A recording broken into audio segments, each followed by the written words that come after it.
Karena kebut semalam itu Bapak Ibu ya. Nah, ketikannya aja salah apalagi isinya. Bisa saja banyak sliding pemikiran gitu ya, banyak selip pemikiran begitu Bapak Ibu.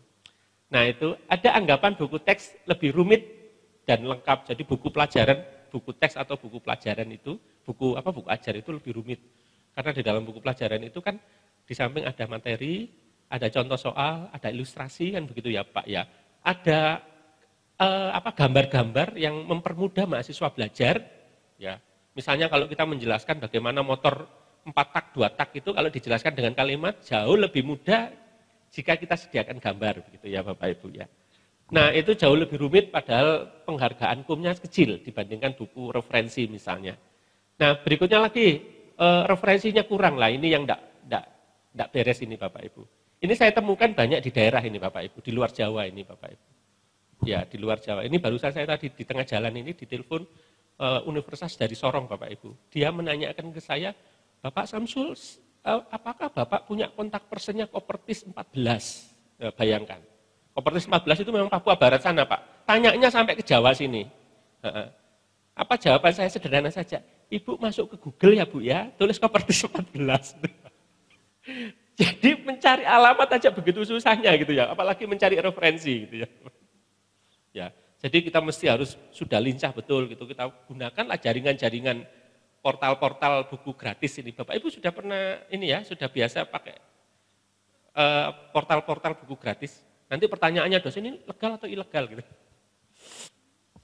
Ada beberapa portal yang diletakkan di wilayah negara hukum Uni Soviet yang bukunya bisa kita download dalam bentuk e-book dengan bebas begitu ya. Memang sama orang-orang ini, kelompok orang ini tidak diletakkan di wilayah hukum Amerika atau Inggris begitu, tapi diletakkan di wilayah hukum, depositorinya diletakkan di wilayah hukum Uni Soviet sana. Sehingga kalau dosen memanfaatkan buku-buku itu sudah tidak kena ini Bapak Ibu, hak kekayaan intelektual itu. Jadi ini banyak dimanfaatkan oleh mahasiswa S3, S2, dosen begitu yang tahu jalur-jalurnya. Tapi yang lebih penting lagi Bapak Ibu, ya jangan sampai dosen itu kesulitan mengakses informasi referensi ini Bapak Ibu. Ya. Biasanya Bapak Ibu nanti dicek ya Bu ya, kunjungan Bapak Ibu dosen ke perpustakaan itu berapa persen dalam setiap tahun? Ini dicek ini. Saya yakin-yakinnya pasti jauh lebih kecil daripada mahasiswa. Ya, ini bukan karena dosennya punya buku referensi loh ya. Bukan, ya punya sih tapi ya zaman dia kuliah dulu 10 tahun yang lalu bukunya. Ya, mesti diupdate Bu ya. Terutama buku-buku yang babon. Buku babon itu apa ya? Buku utama di dalam bidangnya masing-masing. Itu diikuti Bu perkembangannya, diupdate masing-masing. Pribadi dosen pasti punya buku babon. Buku utama di dalam bidang ilmunya. Nah ini silakan diupdate terus Bapak Ibu. Ya, biasanya penulisnya walaupun sudah meninggal itu diteruskan sama kelompok penulis yang lain. Ya ini Bapak Ibu. Terus kedua barangkali ya referensi jurnal ya Pak ya. Sudah langganan jurnal Pak Universitas Telkom? Alhamdulillah kalau begitu ya. Sudah langganan jurnal online ya Pak ya. Ya alhamdulillah. Jadi supaya mahasiswa dan dosen di dalam melakukan riset menulis buku tidak kesulitan untuk ini Pak ya. Saya bisa bayangkan kalau harus beli artikel jurnal itu satu jurnal 17 US dollar. Ya harganya kan sekitar itu ya Bu ya, satu artikel yang IEEE itu yang bagus atau dari Elsevier itu ya sekitar 10 dolar, 15 dolar itu. Kalau dolarnya sekarang ini, rupiahnya seperti sekarang, pasti lebih baik tidak usah menulis saja gitu ya. Kemampuan menulis lemah ini Bapak Ibu. Iya ini ya. Tadi Pak nulis sering tidak ada subjeknya. Ya. Sedangkan kita ketahui bahwasanya lah ini Bapak Ibu ya. Ya ini subjeknya mana, predikatnya mana ini? Ya, belum merasa ada manfaatnya, belum butuh ini Bapak Ibu. Ya, belum naik pangkat soalnya. Nanti kalau naik pangkat baru nulis. Ada anggapan bahwa dengan adanya buku ajar membuat mahasiswa malas belajar ini Bapak Ibu. Ya, anggapannya seperti itu. Ya. Nah, kira-kira ini adalah hal-hal yang sering muncul pada dosen Bapak Ibu. Nah, motivasi dosen menulis ini Bapak Ibu lah ini, promosi untuk kenaikan pangkat ini. Ya, ini pertama ini Pak. Jadi motivasi utamanya ya ini. Kalau sudah saatnya naik pangkat dan buku diperlukan, saya ini adalah seorang pengkrajin ya, melakukan Jadi dia menulis berdasarkan pesanan. Ini dipesan oleh Microsoft, itu ya Bapak Ibu. Nah itu Bapak Ibu, tiada kata untuk menulis. Albert Einstein itu 80 tahun aktif menulis dan ya mengembangkan apa yang sekarang populer dengan ini. Rational Emotion Behavior Therapy ini ya Bapak Ibu ya, RBT ini, di usia 80 tahun. Ya, Bernard Russell 94 tahun, dia masih aktif menulis. Kemudian George Bernard Shaw itu 94, penulis tua-tua semua ini Bapak Ibu ya. Ya. Jadi jangan sampai ada kata terlambat di dalam menulis Bapak Ibu ya. Di Indonesia ini Pak Joko Pinurbo ini pada usia 44 tahun baru dia memulai menulis dia. Ya. Kemudian Ayu Utami baru usia 30 tahun dia menulis. Ya lumayan ya 30 tahun. Kemudian yang hebat ini Pak, ini 50 tahun yang hebat ini Pak, Profesor Dr. E. Winarno dari IPB ini. Pada usia 64 tahun telah mampu menulis 50 judul buku dalam kurun 4 bulan Bapak Ibu. Saya bayangkan bukunya kecil-kecil gitu ya, modul-modul kecil gitu ya. Ya. Nah ini penulis Bapak Ibu ya, beda dengan pengarang begitu ya Pak.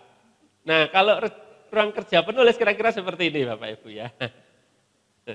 Jadi Imam Robandi itu gini Pak, setiap pagi dia setelah dari kamar mandi itu, dia bawa kertas kecil Bu, kertas kecil, terus ditulis sama dia idenya apa. Ditempelkan di depan kamar mandinya itu ada paku begitu, ditempelkan di paku di situ, kertasnya ditempelkan. Setiap pagi dia datang ke kamar kecil itu, keluarnya selalu nempelkan kertas kecil dari pemikiran apa yang dia pikirkan. Karena menurut dia, pemikiran yang paling bagus pada saat dia dalam kondisi paling ikhlas. Ya paling ikhlas ya di tempat itu, ya di tempat ini paling ikhlas. Tidak ada orang yang kecewa di tempat ini, pasti semuanya ikhlas ini. Ya, dan itu katanya ide-idenya paling banyak mengalir begitu. Terus nanti kalau sudah kertasnya itu banyak, istrinya mengingatkan, sudah saatnya ditulis dalam buku, ini sudah banyak kertasnya. Gitu ya. Jadi istrinya mengingatkan. Nah itu Bapak Ibu. Ya, mulai dari mana saja silakan, asalkan Anda jelas tujuan menulis bukunya. Jadi tujuannya untuk apa begitu. Jadi seringkali kita menulis buku itu galau. Ini dimulai dari mana gitu Bapak Ibu. Ya. Jadi mulailah menulis dari kemauan menulis. Ya, kemauan. Kemauan ini bisa sukarela tapi bisa juga didorong. Tapi dalam konteks hari ini adalah institusi harus mampu mendorong, menciptakan informan begitu ya Bu ya. Jadi dalam rangka workshop ini kan untuk mendorong kemauan Bapak Ibu dosen. Ya, attention.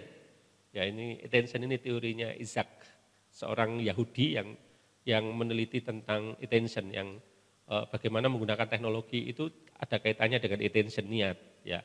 Bagaimana orang berhenti dari kecanduan alkohol itu ada kaitannya dengan attention. Bagaimana menggunakan mobile learning, e-learning itu terkait dengan attention. Ternyata yang meneliti orang Yahudi yang punya hadis itu orang Islam. Innamal a'malu binniyat. Segala sesuatu bergantung pada niatnya. Tapi yang meneliti banyak dari orang Yahudi ini Bapak Ibu. Jadi kemauan, kemudian berikutnya meningkat pada ketekunan, berikutnya lagi menjadi endurance, percaya diri ini Bapak Ibu. Nomor 2 adalah bagaimana mencari ide. Kemudian setiap orang mempunyai macam-macam cara untuk mencari ide, ya Bapak Ibu ya. Bisa dari mahasiswa idenya, bisa berasal dari kegiatan di laboratorium dan sebagainya.